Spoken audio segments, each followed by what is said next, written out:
Hi നമസ്കാരം പ്രിയപ്പെട്ടവരെ. ചിരിച്ച് ചിരിച്ച് തലകുത്തി എന്നുള്ളതാണ്. എന്തൊക്കെയായിരുന്നു മലപ്പുറം കത്തി, ആദിവാസി അമ്പും വില്ലും, ഒലക്കേട മൂട്. ഓഫ്, ഒരു രക്ഷയില്ലാത്ത ഒരു സാധനമായിരുന്നു. കഴിഞ്ഞ ഒരു മാസമായിട്ട് സോഷ്യൽ മീഡിയയിൽ നമ്മൾ ഏറ്റവും കൂടുതൽ ചർച്ച ചെയ്യപ്പെട്ടത് ഈ സാധനത്തിനെ കുറിച്ചിട്ടാണ്. അതായത് സബീന എന്ന ലക്ഷ്മിപ്രിയ 18ാമത്തെ വയസ്സിൽ മുഷിഞ്ഞ വസ്ത്രം മാറ്റിയിട്ട് ഈ വസ്ത്രത്തിലേക്ക് കയറിയ ഫീല് കിട്ടിയെന്ന് പറഞ്ഞ സാധനമില്ലേ, അതാണ് ഇരിക്കുന്ന മുതൽ.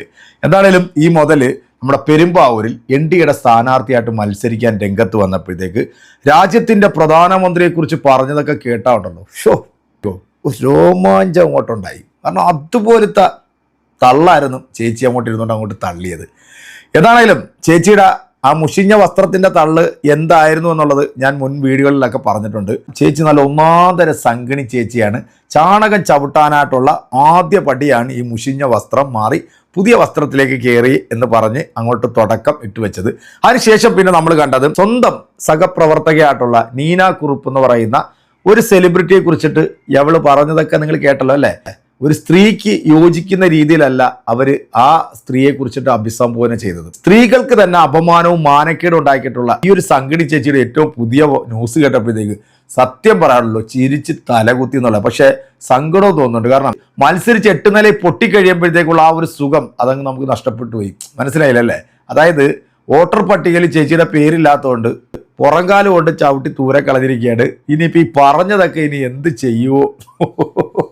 പ്രധാനമന്ത്രി 10 രൂപയ്ക്ക് സാനിറ്ററി കൊടുക്കുന്നു സ്ത്രീകൾക്ക്. അതായത് നമ്മുടെ രാജ്യത്തെ പെൺമക്കളുടെ പിതാവാണ് പോലും നമ്മുടെ രാജ്യത്തിൻ്റെ പ്രധാനമന്ത്രി എന്നാണ് നമ്മുടെ ചേച്ചി വന്നിട്ട് ഒരു 1.5 തള്ളങ്ങോട്ട് തള്ളിയത്.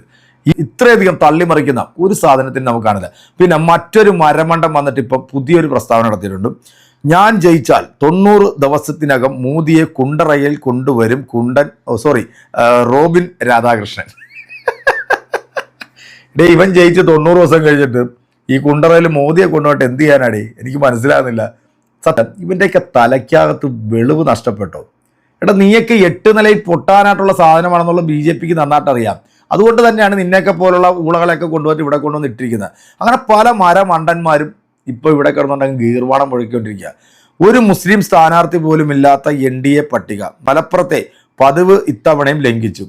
ഈ മലപ്പുറത്ത് കുറെ മുസ്സംഖികളുണ്ടായിരുന്നല്ലോ, അതിൻ്റെ ഏറ്റവും തലപ്പത്തിരിക്കുന്നതാണ് നമ്മുടെ ഓന്ത് അബ്ദുള്ള കുട്ടിയെ പോലും ഇപ്രാവശ്യം കേരളത്തിൽ BJP പരിഗണിച്ചില്ല.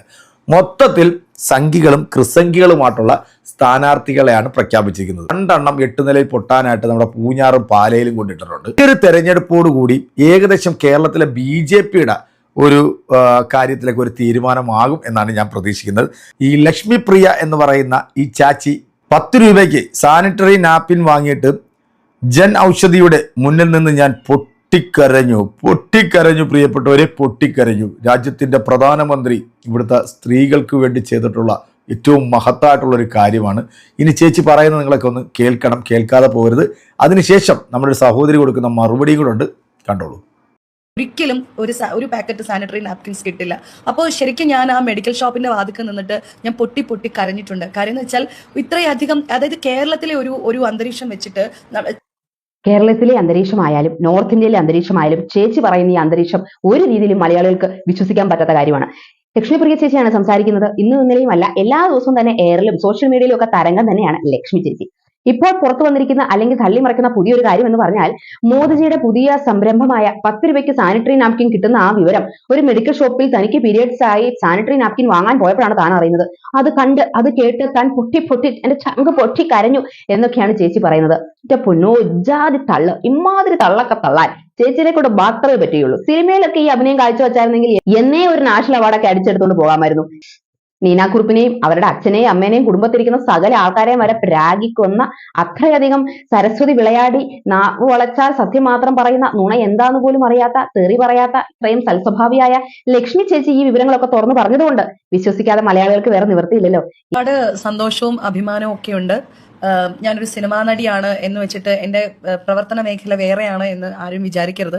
തീർച്ചയായിട്ടും നിങ്ങളിൽ ഒരാളായിട്ട് നിങ്ങളുടെ പ്രശ്നങ്ങളെ ഇടപെട്ട് നിങ്ങൾക്ക് വേണ്ടിയിട്ട് ഏതറ്റം വരെയും സഞ്ചരിക്കാൻ കഴിയുന്ന ഒരാളാണ് ഞാൻ. അതും അറിയാം, ഏതറ്റം വരെയും പോകുമെന്നും ഏതറ്റം വരെയും സഞ്ചരിക്കുമെന്നും ഞങ്ങൾക്ക് വ്യക്തമായി മനസ്സിലായതാണ്. കാരണം നീന കുറുപ്പുമായിട്ടുള്ള ആ ഒരു ഓഡിയോ സംഭാഷണം അല്ലെങ്കിൽ നീന കുറുപ്പിനെതിരെയുള്ള ആ വോയിസ് റെക്കോർഡ് കേട്ട എല്ലാവർക്കും മനസ്സിലാവും ചേച്ചിയുടെ പ്രശ്നങ്ങൾക്ക് വേണ്ടി ഏതറ്റം വരെയും പോകുമെന്ന്. എന്തായാലും ഇപ്പോൾ പറയുന്നത് കേട്ടാൽ തോന്നും സ്ഥാനാർത്ഥിയായിട്ടങ്ങ് മത്സരിക്കാൻ പോവുകയാണെന്ന്. ചേച്ചി അറിഞ്ഞില്ലേ, ചേച്ചിയുടെ പേര് വോട്ടർ പട്ടികയിൽ ഇല്ല. ചേച്ചി ചെയ്യേണ്ട ഫോർമാറ്റുകളോ അല്ലെങ്കിൽ വോട്ടർ പട്ടികയിൽ പേര് ചേർക്കാൻ വേണ്ടി പൂരിപ്പിച്ചു കൊടുക്കേണ്ട ഡോക്യുമെന്റ്സ് ഒന്നും കൊടുത്തില്ല എന്ന് തോന്നുന്നു. എന്ത് തന്നെയായാലും പുതിയ അപ്ഡേറ്റ് പ്രകാരം ചേച്ചിയുടെ പേര് വോട്ടർ പട്ടികയിൽ ഇല്ല. സോ വോട്ടർ പട്ടികയിൽ ഇല്ലാത്ത പക്ഷം ചേച്ചി എങ്ങനെ മത്സരിക്കും? മത്സരം അല്ലെങ്കിൽ റോഡ് ഷോകളും ഇമാതിരിയുള്ള തള്ളിമറിക്കലും ഒക്കെ താൽക്കാലികമായി നിർത്തിവെക്കേണ്ടി വരും. കാരണം അനിശ്ചിതത്വത്തിലായി പോയല്ലോ ചേച്ചിയുടെ കാര്യം. ചെയ്യേണ്ട കാര്യങ്ങൾ ചെയ്യേണ്ട സമയത്ത് ചെയ്യണം. കാരണം പാർട്ടിനെ ഇത്രയൊക്കെ പൊക്കി പറയുകയും ചെയ്തു. പാർട്ടി നേതൃത്വത്തെ അല്ലെങ്കിൽ പാർട്ടി നേതൃത്വം ചെയ്തു തന്ന പദ്ധതികളെ കുറിച്ചൊക്കെ പ്രകീർത്തിച്ചുകൊണ്ടിരിക്കുമ്പോൾ സ്വന്തമായി ചെയ്യേണ്ട കാര്യങ്ങൾ ചെയ്യാൻ ചേച്ചി മറന്നുപോയി. അതുകൊണ്ട് തന്നെ വോട്ടർ പട്ടികയിൽ പേരില്ല എന്നുള്ള ഒരു സുവാർത്ത, എന്താ പറയാ, ഒരു ശുഭവാർത്ത ചേച്ചിനെ അറിയിച്ചിരിക്കുകയാണ്. അപ്പോൾ ഫസ്റ്റ് അന്യസംസ്ഥാന തൊഴിലാളികളുടെ പ്രശ്നം, ഡ്രഗ്സിന്റെ വ്യാപനം, അതെല്ലാം കൂടി ചെയ്യും.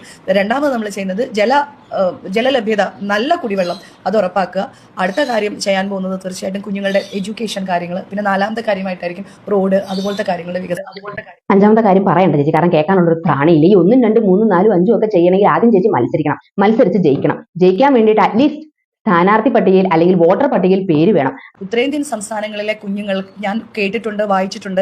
അവര് പീരിയഡ്സ് ആകുന്ന സമയങ്ങളിൽ അവര് ചാരം അല്ലെങ്കിൽ മണ്ണ്, ഉടുക്കാൻ ഒരു കഷ്ണം തുണി പോലും ഇല്ലാണ്ട് ഇല, ഇതുപോലത്തെ കാര്യങ്ങളൊക്കെ ഉപയോഗിക്കുകയും അവർ സ്കൂളിൽ പോലും പോകാണ്ട്, തൊഴിലാളികൾ തൊഴിലിടങ്ങളിൽ പോകാണ്ട് ചാരവും മണ്ണും ഒക്കെ കൂട്ടിവെച്ചിട്ട് ഇരുന്നിരുന്ന ഒരു തലമുറയ്ക്ക് വേണ്ടിയിട്ടാണ് അദ്ദേഹം 10 രൂപയുടെ നാപ്കിൻ എന്ന് പറയുന്ന പദ്ധതി അവതരിപ്പിച്ചിട്ടുള്ളത്.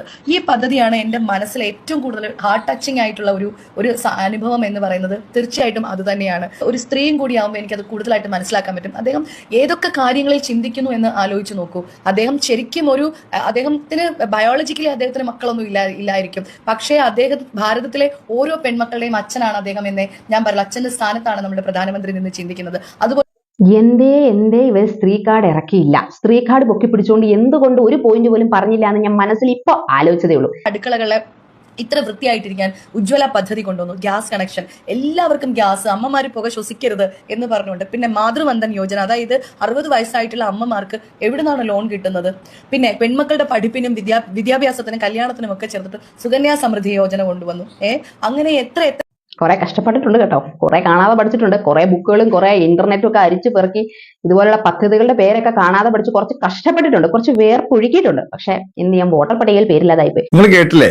അപ്പൊ നമ്മുടെ ചേച്ചിയുടെ പേര് വോട്ടർ പട്ടികയിൽ ഇല്ല എന്നാണ് അറിഞ്ഞത്. അത് കേട്ടപ്പോൾ സത്യത്തിൽ ഞാൻ പൊട്ടിച്ചിരിച്ചു പോയി. കാരണം മനഃപൂർവ്വം സംഘികൾ തന്നെ വോട്ടർ പട്ടികയിൽ നിന്ന് ഇവളുടെ പേര് നീക്കം ചെയ്തതാണോ എന്ന് എനിക്കൊരു ഡൗട്ടുണ്ട്. കാരണം ഇവള് മറ്റേ പഴയ വസ്ത്രത്തിൽ നിന്ന് മാറി പുതിയ വസ്ത്രത്തിൽ കയറിയാലും ഇവളുടെ ശരീരത്തിൽ ഓടുന്ന ബ്ലഡ് ആ പഴയ ആൾക്കാരുടെ തന്നെ അല്ലേ? അതുകൊണ്ട് തീരെ വിശ്വാസമില്ലാത്തത് കൊണ്ടായിരിക്കാം ഒരു പക്ഷേ ചേച്ചിയുടെ പേര് വോട്ടർ പട്ടിക നീക്കം ചെയ്ത. പിന്നെ ഈ വോട്ടർ പട്ടികയിൽ നിന്ന് പേര് മാറിയത് അറിയാതെ മാധ്യമങ്ങളുടെ മുമ്പിൽ വന്നിരുന്നുകൊണ്ട് ജയിച്ചു കഴിഞ്ഞാൽ കേരളത്തിൽ ചെയ്യാൻ പോകുന്ന ചില പദ്ധതികളെ കുറിച്ച് പറഞ്ഞ് നിങ്ങൾ കേട്ടല്ലോ.